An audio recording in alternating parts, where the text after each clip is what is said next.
देखिए हमारा आज का क्वेश्चन है, यदि द्विघात समीकरण A X square plus B X plus C बराबर 0 के मूल अल्फ़ा तथा बीटा हैं तो व्यंजन alpha square plus beta square का मान ज्ञात कीजिए। ठीक है, तो आइए हम करते हैं अपने क्वेश्चन को।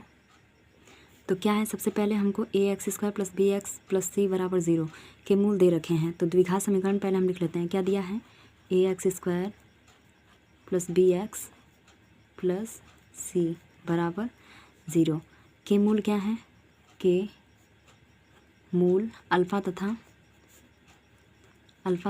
बीटा हैं, अल्फ़ा तथा बीटा हैं। तो सबसे पहले हम कर लेते हैं मूलों का योगफल, यानी कि फार्मूला आएगा मूलों का योगफल के लिए हम क्या लगाएंगे, मूलों का योगफल। तो देखिए मूलों का योगफल, तो मूल हमारे क्या है अल्फ़ा और बीटा, योगफल कहाँ है तो बीच में प्लस कर देंगे, यानी अल्फ़ा प्लस बीटा बराबर क्या हो जाएगा। तो मूलों का योगफल के लिए फार्मूला होता है हमारा माइनस एक्स का गुणांक और बटा में एक्स स्क्वायर का गुणांक। ठीक है, यानी कि माइनस एक्स का गुणांक बटा में एक्स स्क्वायर का गुणांक। तो यहाँ लिख लेते हैं एक्स का गुणांक और अपॉन एक्स स्क्वायर का गुणांक। ठीक है, यानी कि जो हमारा द्विघात समीकरण A X square plus B X plus C equals to 0 है, उसमें जो एक्स का गुणांक है, तो एक्स का गुणांक क्या, एक्स के साथ कौन गुणा कर रहा है बी, और एक्स स्क्वायर के साथ कौन गुणा कर रहा है ए। तो यानी अल्फ़ा प्लस बीटा की वैल्यू कितनी हो गई, अल्फ़ा प्लस बीटा बराबर, तो अल्फ़ा प्लस बीटा बराबर कितना हो गया, माइनस बी अपॉन ए। ठीक है, समीकरण नंबर 1। ठीक है, ये तो हो गया हमारा मूलों का योगफल। अब हम लिख लेते हैं मूलों का गुणनफल। ठीक है, तो मूलों का गुणनफल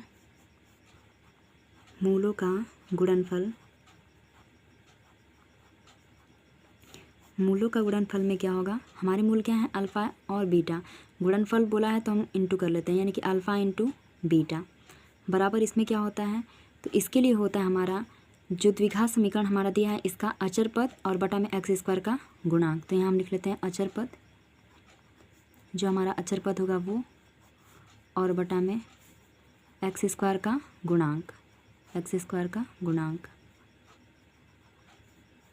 ठीक है, यानी अल्फ़ा इंटू बीटा की वैल्यू कितनी होगी, अल्फ़ा इंटू बीटा बराबर अचर पद क्या है सी और एक्स स्क्वायर का गुणांक क्या है ए। समीकरण नंबर ये हो गया हमारा दूसरा। ठीक है, समीकरण 1 और समीकरण 2 हो गया। अब हम कर लेते हैं यहाँ पे समीकरण 1 के दोनों पक्षों का वर्ग करने पर, समीकरण 1 के दोनों पक्षों का वर्ग करने पर, घन करने पर, दोनों पक्षों का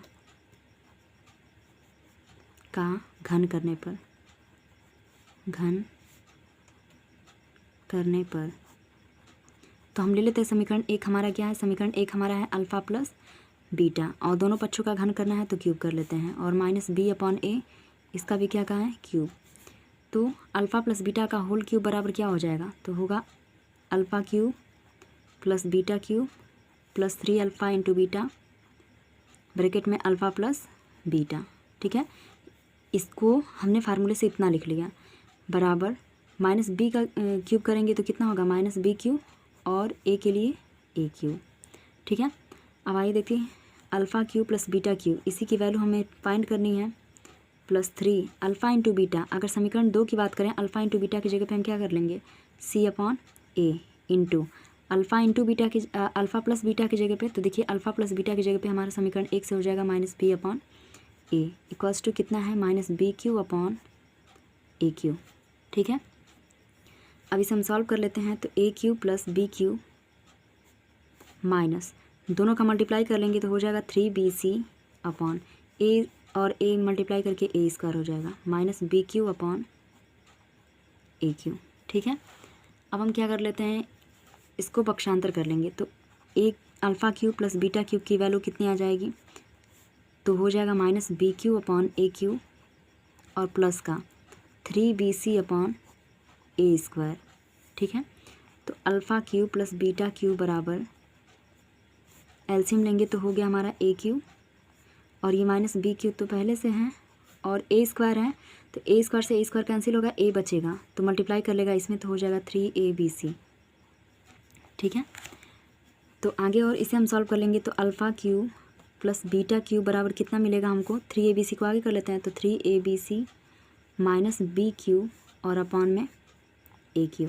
ठीक है, तो यही इसका रहा रिजल्ट। यही हमसे पूछा गया था ना क्वेश्चन में। क्वेश्चन में पूछा गया था, देखिए क्वेश्चन में पूछा है कि alpha Q plus beta Q की वैल्यू कितनी होगी। तो यहाँ हम लिख लेते हैं